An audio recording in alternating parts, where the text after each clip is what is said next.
Item ಯಾವುದೇ ಇರಲಿ try ಮಾಡಿ ಆಚಿ ಚಿಕನ್ ಮಸಾಲಾ. ರಾಯಚೂರಿನಲ್ಲಿ ದಗದಗಿಸ್ತಾ ಇದೆ ರಣ ಬಿಸಿಲು. ಈಗ 42 ಡಿಗ್ರಿ ಸೆಲ್ಸಿಯಸ್ ತಾಪಮಾನ ದಾಖಲಾಗಿದೆ. ರಣ ಬಿಸಿಲಿನ ಜೊತೆಗೆ ಬೀಸುತ್ತಿದೆ ಬಿಸಿಗಾಳಿ.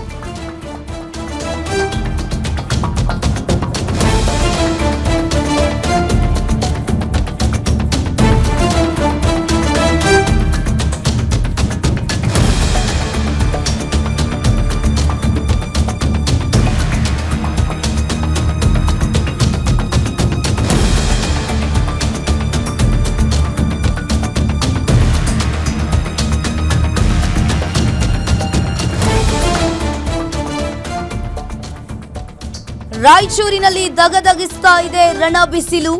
ಈಗ 42 ಡಿಗ್ರಿ ಸೆಲ್ಸಿಯಸ್ ತಾಪಮಾನ ದಾಖಲಾಗಿದೆ. ರಾಯಚೂರಿನಲ್ಲಿ 42 ಡಿಗ್ರಿ ಸೆಲ್ಸಿಯಸ್ ತಾಪಮಾನ ದಾಖಲಾಗಿದೆ. ರಣ ಬಿಸಿಲಿನ ಜೊತೆಗೆ ಬಿಸಿಗಾಳಿ ಬೀಸ್ತಾ ಇದೆ. ಹೈ ಅಲರ್ಟ್ ಘೋಷಿಸಿದ ಆರೋಗ್ಯ ಇಲಾಖೆ ಈಗಾಗಲೇ ಹೈ ಅಲರ್ಟ್ ಅನ್ನು ಘೋಷಿಸಿದೆ. ರಿಮ್ಸ್ ಆಸ್ಪತ್ರೆಯಲ್ಲಿ ಹೀಟ್ ಸ್ಟ್ರೋಕ್ ವಾರ್ಡ್ ಕೂಡ ನಿರ್ಮಾಣವಾಗಿದೆ. 5 ಬೆಡ್ ಮತ್ತು ಆಕ್ಸಿಜನ್ ವೆಂಟಿಲೇಟರ್ ಸೌಲಭ್ಯದ ವಾರ್ಡ್ ಅನ್ನ ನಿರ್ಮಾಣ ಮಾಡಲಿದ್ದಾರೆ. ಸಕಲ ವೈದ್ಯಕೀಯ ಹಾಗೂ ಔಷಧಿಯೊಂದಿಗೆ ಸಿದ್ಧರಾದ ವೈದ್ಯರು ಸನ್ ಸ್ಟ್ರೋಕ್ ಕುರಿತು ರಿಮ್ಸ್ ವೈದ್ಯರಿಂದ ಸಾರ್ವಜನಿಕರಿಗೆ ಸಲಹೆಯನ್ನ ನೀಡ್ತಾ ಇದ್ದಾರೆ.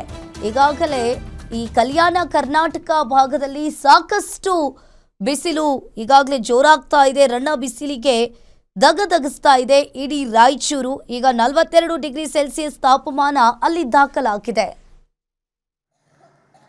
ರಾಯಚೂರಿನಲ್ಲಿ ಬಿಸಿಲಿನ ತಾಪಮಾನ ದಿನದಿಂದ ದಿನಕ್ಕೆ ಹೆಚ್ಚಾಗ್ತಾ ಇರುವಂಥ ಹಿನ್ನೆಲೆಯಲ್ಲಿ ಸಾಕಷ್ಟು ಜನರು ಕೂಡ ಆರೋಗ್ಯದಲ್ಲಿ ಸಮಸ್ಯೆ ಕಾಣ್ತಾ ಇರುವಂಥದ್ದು. ಇವತ್ತು ರಾಯಚೂರಿನ ರಿಮ್ಸ್ ಆಸ್ಪತ್ರೆಯಲ್ಲಿ ವಯಸ್ಕರಿಗೆ ಆಗಿ ಹೀಟ್ ಸ್ಟ್ರೋಕ್ ಅನ್ನುವಂಥ ವಾರ್ಡ್ ಪ್ರತ್ಯೇಕವಾಗಿ ಮಾಡಿರುವಂಥದ್ದು. ಆದರೆ ವಯಸ್ಕರಿಗೆ ಏನು ಬಿಸಿಲಿನ ತಾಪಮಾನದಿಂದ ರೋಗ ಲಕ್ಷಣಗಳು ಕಂಡಂಥ ಸಂದರ್ಭದಲ್ಲಿ ರಿಮ್ಸ್ ಆಸ್ಪತ್ರೆಯಲ್ಲಿ ಪ್ರತ್ಯೇಕವಾದಂಥ ಒಂದು ವಾರ್ಡನ್ನು ಕೂಡ ನಿರ್ಮಾಣ ಮಾಡಿರುವಂಥದ್ದು. ರಿಮ್ಸ್ ವೈದ್ಯರು ಕೂಡ ಇಲ್ಲಿ ಯಾವುದೇ ರೀತಿಯಾದಂಥ ವಯಸ್ಕರು ಬಂದಂಥ ಸಂದರ್ಭದಲ್ಲಿ ಎಲ್ಲ ರೀತಿಯಾದಂಥ ಸೌಲಭ್ಯಗಳನ್ನು ಸಿಗೋದಕ್ಕಾಗಿ ಕೂಡ ಪ್ರತ್ಯೇಕವಾಗಿ 5 ಬೆಡ್ಡನ್ನು ಕೂಡ ಇಲ್ಲಿ ನಿರ್ಮಾಣ ಮಾಡಿರುವಂಥದ್ದು. ಮಾನಿಟರಿಂಗ್ ಆಗಲಿ ಇಲ್ಲಿರುವಂಥ ಎಲ್ಲ ರೀತಿಯಾದಂಥ ಆ ಚಿಕಿತ್ಸೆಗೆ ಬೇಕಾಗುವಂಥ ಸೌಲಭ್ಯಗಳನ್ನು ಕೂಡ ಎಲ್ಲ ರೀತಿಯಾದಂಥ ತಕ್ಷಣವೇ ಸಿಗಬೇಕು, ಅಲ್ಲಿರುವಂಥ ರೋಗಿಗೂ ಕೂಡ ಸ್ಪಂದಿಸಬೇಕು ಅನ್ನುವಂಥದ್ದು ಇಲ್ಲಿರುವಂಥ ಮುನ್ನೆಚ್ಚರಿಕೆಯಾಗಿ ಕೂಡ ಈ ವಾರ್ಡನ್ನು ಕೂಡ ನಿರ್ಮಾಣ ಮಾಡ್ಕೊಂಡಿರುವಂಥದ್ದು. ಆದರೆ ಆ ಸಂದರ್ಭದಲ್ಲಿ ಯಾಕಂದರೆ ರಾಯಚೂರಿನಲ್ಲಿ 44 ಡಿಗ್ರಿ ಸೆಲ್ಸಿಯಸ್ ಬಿಸಿಲಿನ ತಾಪಮಾನ ಇರುವಂಥ ಹಿನ್ನೆಲೆಯಲ್ಲಿ ಮುಂಜಾಗೃತವಾಗಿ ರಿಮ್ಸ್ ವೈದ್ಯರು ಕೂಡ ಈ ತಯಾರು ಮಾಡ್ಕೊಂಡಿರುವಂಥದ್ದು. ಇನ್ನು ಹೆಚ್ಚಿನ ರೀತಿಯಾಗಿ ಏನೆಲ್ಲ ರೀತಿ ತಯಾರು ಮಾಡ್ಕೊಂಡಿದ್ದಾರೆ ಅನ್ನೋದಕ್ಕೆ MS ಅವ್ರನ್ನ ಕೇಳ್ತೀನಿ.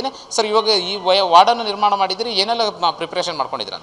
ಈ ವಾರ್ಡಲ್ಲಿ ನಾವು ಒಳ್ಳೆ ಆಧುನಿಕವಾದ ಬೆಡ್ಗಳು ಇಟ್ಟಿದ್ದೀವಿ ಪೇಷಂಟಿಗೆ ಅನುಕೂಲ ಆಗೋಕ್ಕೆ. ಆಮೇಲೆ ಎಲ್ಲ ಥರ ಮಾನಿಟರ್ಸ್ ಇದ್ದಾವೆ, ವೆಂಟಿಲೇಟರ್ಸ್ ಇದ್ದಾವೆ, IV ಫ್ಲೂಯಿಡ್ಸ್ ಇದ್ದಾವೆ, ಔಷಧಿಗಳನ್ನು ಎಲ್ಲ ಥರದ ಔಷಧಿಗಳಿದ್ದಾವೆ.